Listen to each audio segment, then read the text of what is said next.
ফরিদপুরের ভাঙ্গায় বিলের ভিতর যে বস্তাবন্দি লাশ পাওয়া গিয়েছিল সেই ভিকটিমের যেই প্রধান খুনি তাকে আমরা গ্রেপ্তার করেছি। এখানে ফরিদপুরে যে ভিকটিম হলো রেদওয়ান, তার বয়স হলো 28 বছর। সে মূলত ঢাকায় থাকে, মাঝে মধ্যে ফরিদপুরে যায়। তার বাড়ি হলো 22 রশি, থানা সদরপুর, জেলা ফরিদপুর। সে যেদিন নিখোঁজ হয়ে যায় 13/8/2025 তারিখ, সে তার ব্যক্তিগত একটা সাইকেল ছিল, সেটা হলো সুজুকি ব্র্যান্ডের, আইফোন ইউজ করত।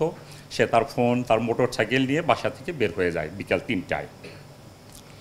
তারপর থেকে আর তার খোঁজ খবর আসলে পাওয়া যায় নাই। তার মা রাবেয়া বেগম অনেক খোঁজাখুঁজি করে, বিভিন্ন জায়গায় ফোন করে, বিভিন্ন জায়গায় যায়, না পেয়ে একটা জিডি করে, সাধারণ ডায়েরি করে সদরপুর থানায়। এই জিডি করার পরে বিভিন্ন জায়গায় পোস্টারিং হয়, ফেসবুকে বিভিন্ন জায়গায় মিডিয়া করে তার ছেলের সন্ধানের জন্য। এরপরে তার বন্ধুদের মাধ্যমে একটা খবর পায় যে তার ছেলে বিকেল 4 ঘটিকার দিকে ফুকুরহাটি থেকে ভাঙ্গার দিকে যাচ্ছিল। এটা একটা ক্লু পায় যে ভাঙ্গার দিকে যাচ্ছিল।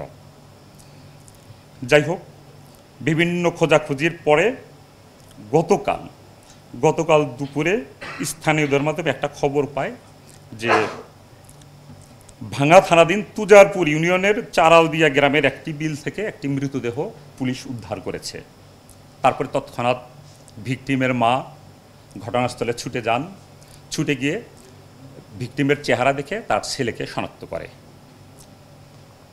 এ সংক্রান্তে তার ভিকটিমের মা বাদী হয়ে একটি হত্যা মামলা রুজু করে। এই ঘটনার পর থেকে র্যাপিড অ্যাকশন ব্যাটালিয়ন 10 কাজ শুরু করে। তথ্য প্রযুক্তি এবং বিভিন্ন তথ্যের সহায়তায় ভিকটিমকে গতকাল রাতে চারালদি এলাকায় অভিযান করে তাকে গ্রেপ্তার করা হয়। এবং অভিযানের সময় ভিকটিম যে ব্যবহার করত তার সুজুকি মোটর সাইকেল, তারপর তার মানিব্যাগ, তার আরও অন্যান্য যে তথ্য, সেই জিনিসগুলো উদ্ধার করে। এখানে ভিকটিমকে যখন আমরা ফার্স্টে গ্রেপ্তার করি, ভিকটিমের তথ্য মতে আমরা মোটর সাইকেলটা উদ্ধার করি আপনার মাদারীপুর জেলার শিবচর এলাকা থেকে, একটা মাদ্রাসা থেকে আমরা উদ্ধার করি ভিকটিমের মোটর সাইকেলটি। তারপরে ভিকটিমের যে রক্ত মাখানো কাপড় চোপড়, তারপরে ভিকটিমের মানিব্যাগ, এগুলো আসামির বাসা থেকে উদ্ধার করা হয়।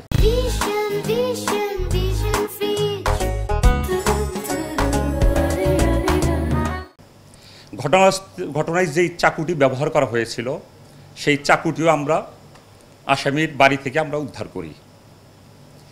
ভিকটিমকে গ্রেপ্তারের পরে জিজ্ঞাসাবাদে যেটা জানা যায়, সেই কিভাবে সে খুনটা করেছে সেটার লোমহর্ষক ঘটনা আমাদের কাছে বর্ণনা করে।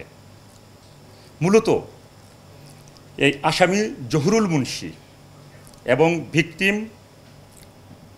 রেদওয়ান, এই দুজনের মধ্যে গত 2 বছর যাবৎ এদের ভিতরে একটা সম্পর্ক ছিল, সমকামী সম্পর্ক ছিল। এক পর্যায়ে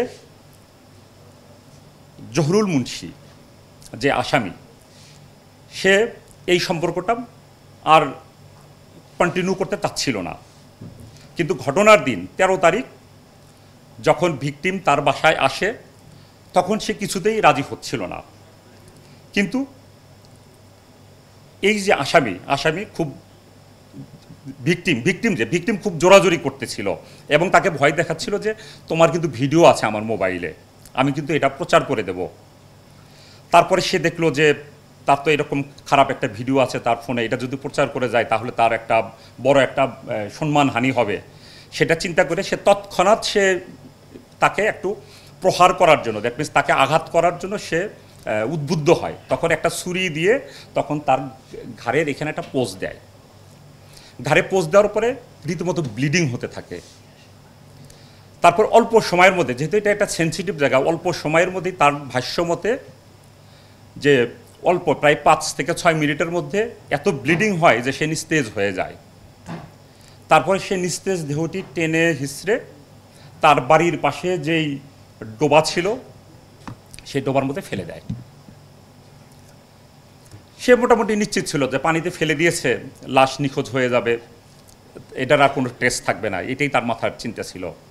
কিন্তু 2 দিন পরে লাশটা ভেসে ওঠে, কিছুটা দুর্গন্ধও ছড়ায়।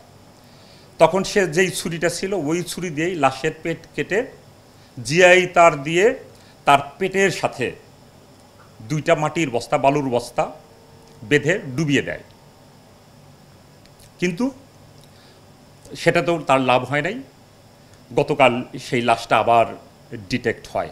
তারপর গতকাল আমি তো যেটা বলেছি যে পুলিশ লাশ উদ্ধার করে ময়নাতদন্তের জন্য থানা হসপিটালে প্রেরণ করে এবং এই বিষয়ে একটি হত্যা মামলা রুজু হয় এবং মামলার তদন্তকারী অফিসার আমাদেরকে যখন র্যাব 10কে অধিযাচন দেয়, তারপরে আমরা অতি অল্প সময়ের মধ্যে গ্রেপ্তার করি।